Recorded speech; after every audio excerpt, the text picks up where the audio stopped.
যুদ্ধবিরতি লঙ্ঘন করবেন না বলেছেন ট্রাম্প। ট্রাম্পের যুদ্ধবিরতি ঘোষণার পর একেবারে নীরব হয়ে গেছেন নেতানিয়াহু।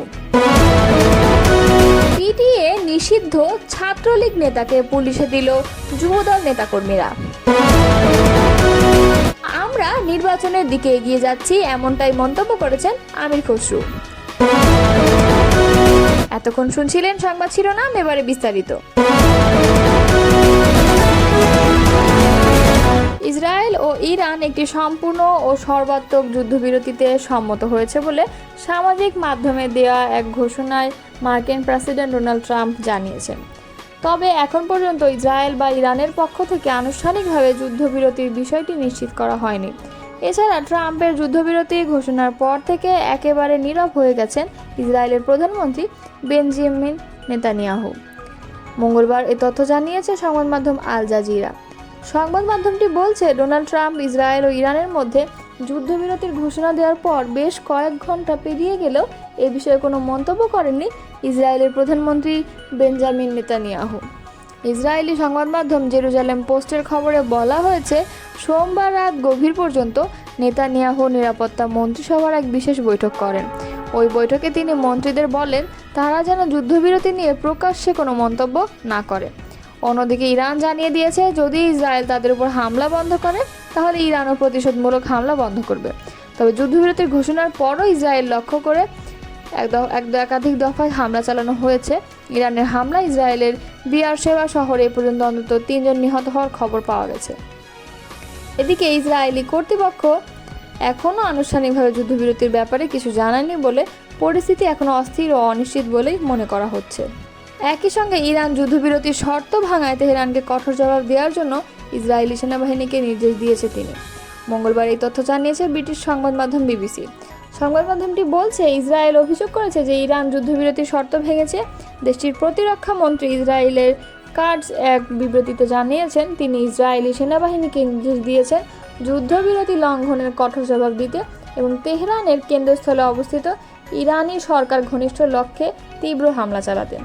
অন্যদিকে ইসরায়েলি সেনাবাহিনী বলেছে, তারা ইরান থেকে উৎক্ষেপণ করা কতকগুলো ক্ষেপণাস্ত্র শনাক্ত করেছে। তারা বলছে আকাশ প্রতিরক্ষা ব্যবস্থা হুমকি প্রতিহত করার জন্য কাজ করছে। সবাইকে আশ্রয়কেন্দ্রে যেতে এবং পরবর্তী নির্দেশ না দেওয়া পর্যন্ত সেখানে থাকতে বলেছে তারা। সোমবার রাতেই মার্কিন প্রেসিডেন্ট ট্রাম্প বলেছিলেন ইরান ইসরায়েলের মধ্যে যুদ্ধবিরতি হয়েছে। একই সঙ্গে দুপক্ষকে যুদ্ধবিরতি মানার কথা বলেন তিনি। তবে ট্রাম্পের এই ঘোষণা দেওয়ার ঘণ্টাখানেক আগে ইসরায়েলে ক্ষেপণাস্ত্র হামলা চালায় ইরান। এতে দখলদার ইসরায়েলের 4 নাগরিক নিহত হয়েছে। এদিকে যুদ্ধবিরতির ঘোষণার পর নিজের মালিকানাধীন সোশ্যাল প্ল্যাটফর্ম ট্রুথ সোশ্যালে একটি পোস্ট দিয়েছেন ট্রাম্প। এতে তিনি লেখেন, যুদ্ধবিরতি কার্যকর হয়েছে, দয়া করে কেউ যুদ্ধবিরতি লঙ্ঘন করবেন না। ইরান ইসরায়েলের সংঘাতের 12 দিনের মাথায় অর্থাৎ সোমবার ট্রাম্প যুদ্ধবিরতির কথা বলেন। ওই সময় তিনি ইঙ্গিত দেন ইসরায়েল ও ইরানের চলমান মিশনগুলো সম্পন্ন করার জন্য সময় পাবে। ট্রাম্পের এই বিবৃতিতে আগে তেল আবিব ও বীরশেবায় বিস্ফোরণের শব্দ শোনার কথা জানান প্রত্যক্ষদর্শীরা। ইসরায়েলের সামরিক বাহিনী বলছে, মঙ্গলবার সকাল থেকে 6 দফায় ক্ষেপণাস্ত্র হামলা চালিয়েছে ইরান। ইসরায়েলের ন্যাশনাল অ্যাম্বুলেন্স সার্ভিস বলছে, তেহরানের হামলায় বীরশেবায় 4 জন প্রাণ হারিয়েছেন। মঙ্গলবার সকালে ইরানের সংবাদ সংস্থা SNN জানায়, যুদ্ধবিরতি কার্যকর হওয়ার আগে শেষ দফায় তেহরান হামলা চালিয়েছে। ইরানি সংবাদ মাধ্যমগুলো জানিয়েছে, ইসরায়েল সোমবার রাতভর ইরানের বিভিন্ন স্থানে হামলা চালিয়েছে। এতে ব্যাপক ক্ষয়ক্ষতির পাশাপাশি বেশ কয়েকজনের প্রাণহানি ঘটেছে। এমনকি হামলায় আরও একজন পরমাণু বিজ্ঞানীকে হত্যা করেছে ইসরায়েল। মূলত ইসরায়েলের ওই হামলার জবাবেই মঙ্গলবার সকালে ক্ষেপণাস্ত্র হামলা চালায় ইরান। এদিকে যুদ্ধবিরতি প্রসঙ্গে হোয়াইট হাউসের একজন ঊর্ধ্বতন কর্মকর্তা বলেন, ট্রাম্প ইসরায়েলি প্রধানমন্ত্রী বেনিয়ামিন নেতানিয়াহুর সঙ্গে ফোনালাপ করেছেন। ওই ফোনালাপে যুদ্ধবিরতির জন্য মধ্যস্থতা করেছিলেন মার্কিন প্রেসিডেন্ট। তখন ইসরায়েলি প্রধানমন্ত্রী বলেছেন, যতক্ষণ না পর্যন্ত ইরান আক্রমণ না চালাবে ততক্ষণ পর্যন্ত তারা যুদ্ধবিরতি মানবে। ইরানের এক ঊর্ধ্বতন কর্মকর্তাও যুদ্ধবিরতির বিষয়ে ইঙ্গিত দিয়েছেন। তবে ইরানের পররাষ্ট্রমন্ত্রী ইসরায়েলের হামলা বন্ধ না হওয়া পর্যন্ত কোনো যুদ্ধবিরতি হবে না বলে সাফ জানিয়ে দিয়েছেন। সোশ্যাল প্ল্যাটফর্ম এক্সে দেওয়া এক পোস্টে ইরানের পররাষ্ট্রমন্ত্রী আব্বাস আরগাচি লেখেন, আমাদের সামরিক অভিযান বন্ধের বিষয়ে চূড়ান্ত সিদ্ধান্ত পরে নেওয়া হবে। রাজশাহীতে নিষিদ্ধ ঘোষিত সংগঠন ছাত্রলীগের এক নেতাকে পিটিয়ে পুলিশে দিয়েছে যুবদল নেতাকর্মীরা। সোমবার রাত 8:30টার দিকে নগরীর বোয়ালিয়া থানার শহর রক্ষা বাঁধ সংলগ্ন বড়কুঠি আইন কলেজ মাঠ থেকে তাদের আটক করা হয়। ছাত্রলীগ নেতা সুমন আলী নাটোরের বাগতিপাড়ার মোহাম্মদ বদিউজ্জামানের ছেলে। তিনি বাগতিপাড়ার ইউনিয়ন ছাত্রলীগের সভাপতি বলে জানা গেছে। পুলিশ ও প্রত্যক্ষদর্শীরা জানান, সোমবার রাতে বড়কুঠি শহর রক্ষা বাঁধ সংলগ্ন আইন কলেজ মাঠের পাশ দিয়ে হেঁটে যাচ্ছিল ছাত্রলীগ নেতা সুমন। ওই সময় আইন কলেজ মাঠে যুবদলের এক নেতাকর্মী বসে আড্ডা দিচ্ছিল। তাদের একজন ছাত্রলীগ নেতা সুমনকে চিনে ফেলে। যুবদল নেতাকর্মীরা চারদিক থেকে ঘিরে ধরে সুমনকে মারধর শুরু করে। কলেজ মাঠে এনে আরেক দফা পেটানো হয় তাকে।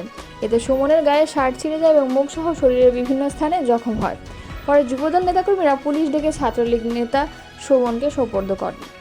বোয়ালিয়া মডেল থানার ওসি মোস্তাক আহমেদ বলেন, গত 5 আগস্ট বৈষম্য বিরোধী ছাত্র জনতার আন্দোলনে হামলার একটি মামলায় গ্রেফতার দেখিয়ে সুমনকে আদালতের মাধ্যমে কারাগারে পাঠানো হয়েছে।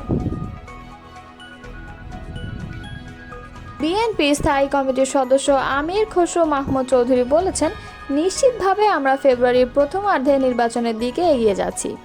জাতি এগিয়ে যাচ্ছে, ঐক্যবদ্ধভাবে এটা হচ্ছে। সোমবার রাজধানীর গুলশানে বিএনপি চেয়ারপারসনের রাজনৈতিক কার্যালয়ে লিয়াজু কমিটির বৈঠক শেষে তিনি এসব কথা বলেন। জাতীয় নির্বাচনের তারিখ ঘোষণা নিয়ে সাংবাদিকদের প্রশ্নের জবাবে আমির খসরু বলেন, যতবার নির্বাচন হয়েছে মনোনয়নের দাখিলের তারিখ, বাছাই করার তারিখ, নির্বাচনের দিনক্ষণ সবগুলোর একটা শিডিউল দেওয়া হয়। সেটা নির্বাচনের এত আগে কোনো সময় দেওয়া হয় না, এটি নির্বাচনের কাছাকাছি সময় দেওয়া হয়। সব নির্বাচনে কিন্তু একই অবস্থা, সুতরাং আমাদের ততটুকু অপেক্ষা করতে হবে। তবে নিশ্চিতভাবে ফেব্রুয়ারির প্রথমার্ধে নির্বাচনের দিকে আমরা সবাই এগিয়ে যাচ্ছি।